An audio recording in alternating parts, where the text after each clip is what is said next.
Hello students, ये video class 9th के बच्चों के लिए है और इस वीडियो में आप लोगों के Atul sir the French revolution का जितना भी इम्पोर्टेंट टॉपिक्स अब तक पढ़ाए हैं उसमें ये भी काफ़ी इम्पोर्टेंट टॉपिक है। तो बच्चों, आप प्लीज़ ध्यान से इस टॉपिक को पढ़िएगा, समझिएगा, सुनने का प्रयास कीजिएगा। तो चलिए हम आपको टॉपिक पढ़ाना शुरू करते हैं। आपका टॉपिक है did women have a revolution? क्या औरतों ने भी क्रांति किया था? ये पूछा गया है, सवाल पूछा गया है, क्योंकि फ्रांस में आप समझ ही रहे हैं बार बार क्रांति हुई थी। तो ये सवाल आपसे पूछा गया है, तो इसका जवाब मैं आप लोगों को बताऊंगा कि फ्रांस की जो औरतें थी वो हर क्रांति में भाग लेती थी, हर क्रांति में।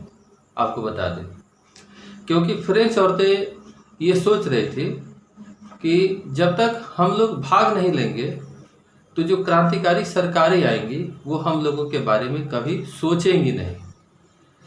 तो ज़रूरी है कि जब भी क्रांति हो हम लोगों को भाग लेना चाहिए, ऐसा फ्रांस की औरतों का मानना था।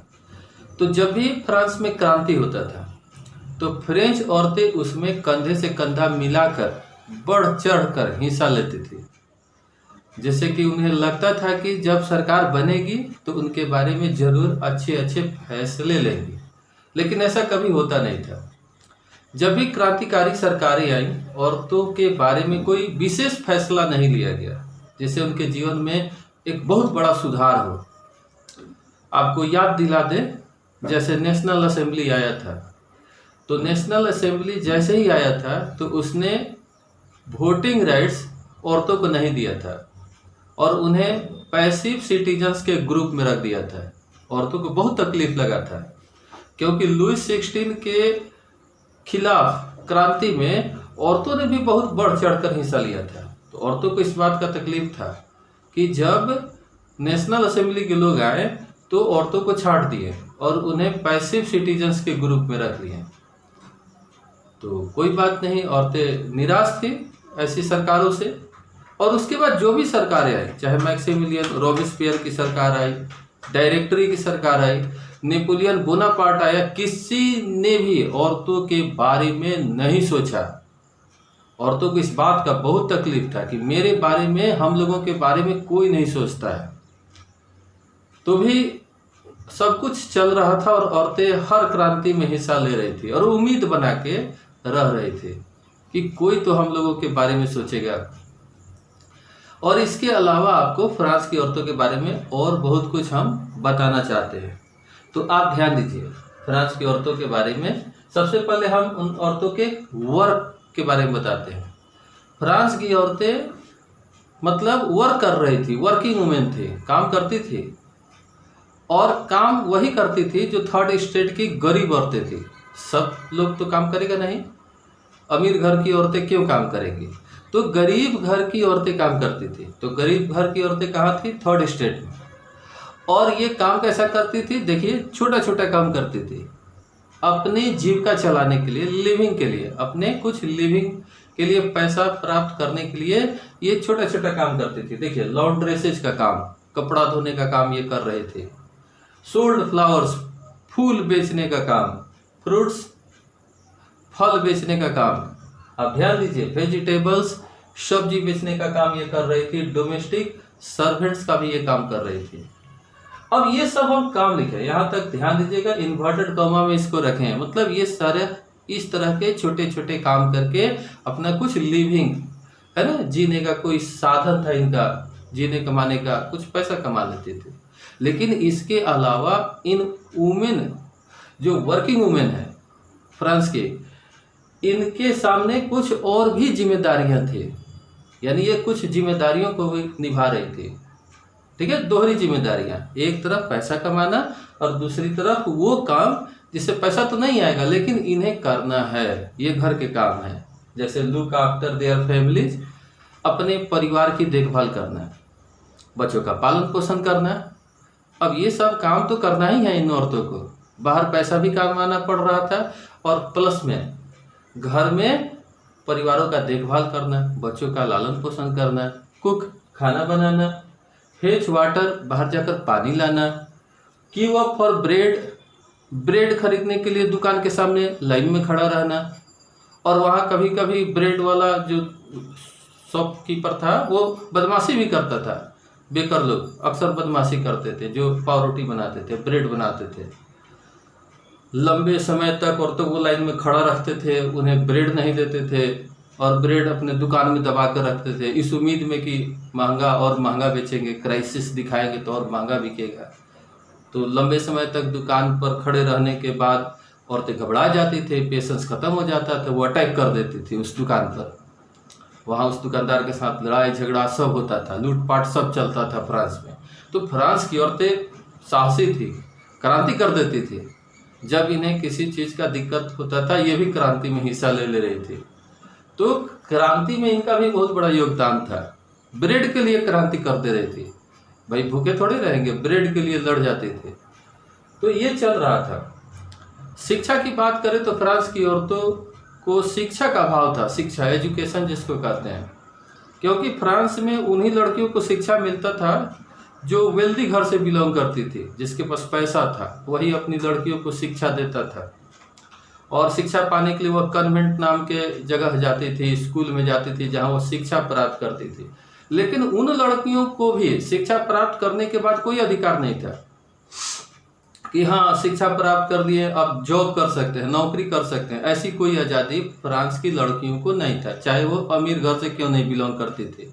उन्हें किसी तरह की आज़ादी नहीं थी, बस एक था कि हाँ शिक्षा प्राप्त कर लेती थी, लेकिन उसके बाद उन्हें कोई अधिकार प्राप्त नहीं था, किसी तरह की आज़ादी नहीं थी कि अपने लाइफ के बारे में खुद डिसाइड कर सके।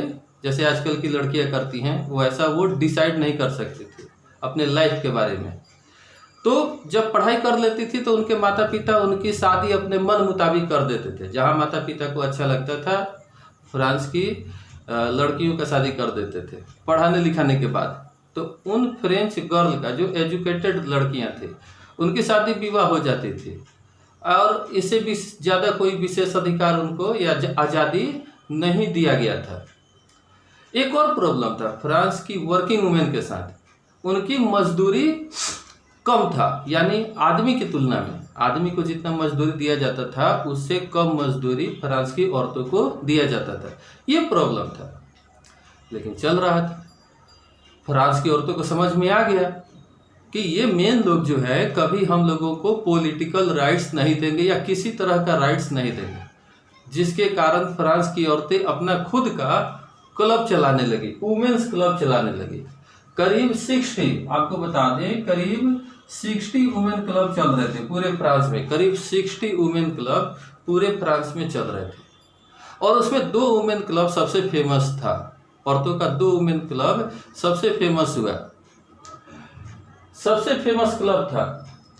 एक क्लब का नाम था, यहाँ आपको लिखे हैं SOR, मतलब यहाँ पर society of revolutionary, the society of revolutionary, ये पहला क्लब जो बहुत फेमस था। और दूसरा रिपब्लिकन वुमेन, ये काफ़ी फेमस हुआ। यानी 2 क्लब फ्रांस में औरतों का सबसे फेमस हुआ, एक था द सोसाइटी ऑफ रेवोल्यूशनरी और दूसरा था रिपब्लिकन वुमेन, ये बहुत फेमस हुआ। ये पॉलिटिकल क्लब जो बनाई थी इन लोगों ने कुछ डिमांड रखे, पॉलिटिकल डिमांड्स। आप डिमांड देख सकते हैं, राइट टू वोट मांग रहे थे, ठीक है, वोट मांग रही थी मतलब वोट देने का अधिकार मांग रहे थे। दूसरा इलेक्टेड टू द असेंबली, यानी ये भी असेंबली के लिए इलेक्ट होना चाहती थी, to be elected to the assembly, यानी असेंबली में ये चाहती थी कि हमें भी चुना जाए, हम भी इलेक्शन लड़े और हमें भी चुना जाए, इसका हमें अधिकार मिले और हम भी असेंबली जाए, वहाँ जाए टू होल्ड पॉलिटिकल ऑफिस, वहाँ जाकर हम भी पॉलिटिकल ऑफिस को होल्ड करें, यानी मंत्री पद मिले। जैसे मंत्री लोग ऑफिस में जाते हैं इलेक्शन जीतने के बाद मंत्री बनते हैं, तो भाई हमें भी मौका मिले और हम भी किसी पॉलिटिकल ऑफिस को होल्ड करें, ये चाहते थे। फिर इनका एक मांग था इक्वल वेजेज, जो इनको नहीं मिल रहा था, बराबर की मजदूरी मांग रहे थे जो नहीं दिया जा रहा था। तो इस तरह के पॉलिटिकल डिमांड्स इन्होंने खड़े किए अपने 60 पॉलिटिकल क्लब्स बनाकर, जिसमें याद रखिएगा 2 पॉलिटिकल क्लब बहुत फेमस हुआ था। फिर एक बार बता देते हैं, द सोसाइटी ऑफ रेवोल्यूशनरी और दूसरा रिपब्लिकन वुमेन। ये 2 पॉलिटिकल क्लब काफी फेमस हुए थे। अब आपको बताते हैं कि फ्रांस में जब क्रांतिकारी सरकारें आई तो ऐसा नहीं था कि फ्रांस की औरतों के लिए कुछ नहीं किया गया। फ्रांस की औरतों के जीवन में सुधार के लिए कई स्टेप उठाए गए और आपको हम दिखाते हैं कि क्या क्या स्टेप उठाया गया था फ्रांस की औरतों के जीवन को सुधारने के लिए। आप देखिए ध्यान से, कुछ इम्प्रूवमेंट्स हमने लिखे हैं। क्रांतिकारी सरकारों ने कुछ स्टेप्स उठाए थे जिससे वहां की औरतों के जीवन को सुधारा जा सके। सबसे पहला था स्कूलिंग पर ध्यान दिया गया। स्कूलिंग, इसके लिए वहां सरकारी स्कूल खोले गए और औरतों के लिए, वहां के लड़कियों के लिए, फ्रेंच गर्ल्स के लिए स्कूलिंग को कंपलसरी बना दिया गया, यानी लड़कियों को शिक्षा पाना अनिवार्य है। तो ये शिक्षा के क्षेत्र में बहुत बड़ा कदम था इन क्रांतिकारी सरकारों का। दूसरा, मैरिज को लेकर वहां कानून बनाया गया, यानी मैरिज को कानूनी तरीके से बांधा गया और वहां जैसे कोर्ट मैरिज होता है उस तरह की व्यवस्था दी गई कि लड़कियां कोर्ट मैरिज कर सकती हैं। फ्रांस की लड़कियां कोर्ट मैरिज कर सकती हैं। डाइवोर्स पर कानून बनाया गया कि ये लड़कियां डाइवोर्स भी मांग सकती हैं, ये कोर्ट मैरिज भी कर सकती हैं और इनको जब अधिकार है, ये जब चाहेंगे ये डाइवोर्स के लिए आवेदन दे सकती हैं कोर्ट में। इन्हें अधिकार दिया गया कि अब इनके साथ, फ्रेंच लड़कियों के साथ कोई जबरदस्ती इनका शादी नहीं करेगा। ये अब जिससे चाहेंगे उससे अपने मनपसंद किसी आदमी से शादी कर सकती हैं। इस तरह का अधिकार दिया गया कि इनके पेरेंट्स अब इनको फोर्स नहीं करेंगे शादी करने के लिए। इतना बड़ा अधिकार, इतनी बड़ी आज़ादी इनको दिया गया। ये बहुत बड़ा मतलब कहिए आज़ादी था, बहुत बड़ा मतलब सुधार था इनके जीवन में। फिर इनको ट्रेनिंग भी दिया गया जॉब करने के लिए। ये भी बहुत बड़ा क्रांति था, बहुत बड़ा सुधार इनके जीवन में था। इनको जॉब करने के लिए फ्रांस में व्यवस्था की गई, ट्रेनिंग दी गई, जिसके बाद ये बहुत जगह आर्टिस्ट बने, कलाकार भी बने और बिजनेस, छोटे छोटे बिजनेस चलाने लगे। तो इनके जीवन में काफ़ी सुधार हुए। लेकिन सबसे बड़ा सुधार क्या था? पॉलिटिकल राइट्स नहीं मिल रहा था। राजनीतिक अधिकार जो इनको मिलना चाहिए था, इक्वल पॉलिटिकल राइट्स जो मेन को दिया जा रहा था, ये इक्वल पॉलिटिकल राइट्स इन्हें नहीं दिया जा रहा था। और इस इक्वल पॉलिटिकल राइट्स में सबसे बड़ा राइट क्या था? वोटिंग राइट, है ना, वोटिंग राइट, वोट का अधिकार, राइट टू वोट, ये नहीं मिल रहा था। फिर भी फ्रांस की औरतें संघर्ष करना नहीं छोड़ी। इन औरतों ने दुनिया के दूसरे देशों की औरतों को इंस्पायर्ड किया, मोटिवेट किया। वहाँ भी आंदोलन स्टार्ट हो गए और इक्वल वोटिंग राइट वहाँ की औरतें मांगने लगी। इस तरह से दुनिया में एक सफरेज मूवमेंट चला, औरतों का सफरेज मूवमेंट जिसको कहा गया, वोटिंग राइट को ही कहा गया सफरेज मूवमेंट। इस तरह का आंदोलन चलने लगा। तो फ्रांस की जो औरतें थी, साधारण औरतें नहीं थी।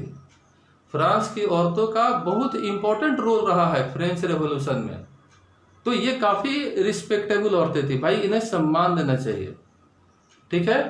तो ये औरतें कोई साधारण औरतें नहीं थी मेरे नज़र में। इन्होंने दुनिया के दूसरी औरतों को प्रेरित किया, मोटिवेट किया। तो कोई ये साधारण नहीं थी, ये आइडियल औरतें थी। इन्होंने बहुत संघर्ष किया अपने इक्वल पॉलिटिकल राइट्स के लिए, और जो जाकर इन्हें मिला 1947 में जाकर मिला। 1947 में जाकर फ्रांस की औरतों को वोटिंग राइट मिलता है 1947 में। तो एक समय आता है जब इनको वोटिंग राइट मिलता है, औरतों का जीत होता है। तो संघर्ष एक कहानी कहा, फ्रांस की औरतों ने जो संघर्ष किया उसे कहानी बना, और उस कहानी से दुनिया की और औरतों को क्या मिला? लेसन मिला, सबक मिला। तो सोचिए, जब फ्रांस की औरत होकर ये कर सकती है, तो हम लोग तो पुरुष हैं, क्या नहीं कर सकते हैं। तो हमें इतिहास से क्या लेना है? सबक, लेसन लेना है। डरना नहीं है किसी से, हम जो चाहेंगे सो कर सकते हैं। तो जनता में ताकत होता है, ग्रुप में ताकत होता है, यूनिटी हैज स्ट्रेंथ, आप भी जानते हैं। तो इनमें यूनिटी था, फ्रांस की औरतों में यूनिटी था। तब तो ये 60 वुमेन क्लब चला रहे थे और इस यूनिटी के बदले में आप देखें फ्रांस की औरतों को काफ़ी लाभ हो रहा था, लेकिन सबसे बड़ा जो लाभ था वोटिंग राइट, ये कब हुआ? 1947 में जाकर हुआ। तो हमें सैल्यूट करना चाहिए ऐसी औरतों का जिन्होंने पॉलिटिकल राइट्स के लिए आवाज़ उठाया, औरतों के लाइफ के लिए आवाज़ उठाया, ठीक है, औरतों के स्टेटस को लेकर आवाज़ उठाया, लड़ी ये लोग अपने देश में अपनी सरकारों से। तो हमें सैल्यूट करना चाहिए ऐसी औरतों का। ये काफ़ी ब्रेव और साहसी औरतें थी। तो चलिए, आपको इन औरतों के बारे में पढ़ाने का भरपूर प्रयास किए। उम्मीद है आपको फ्रेंच औरतों के बारे में जानकर काफ़ी गर्व महसूस होगा। आप प्राउड फील कीजिएगा इन औरतों पर, ठीक है। और इसके आगे की पढ़ाई आपके अतुल सर अगले वीडियो में देंगे। तब तक के लिए आपको वेट करना होगा, ठीक है। थैंक यू, धन्यवाद।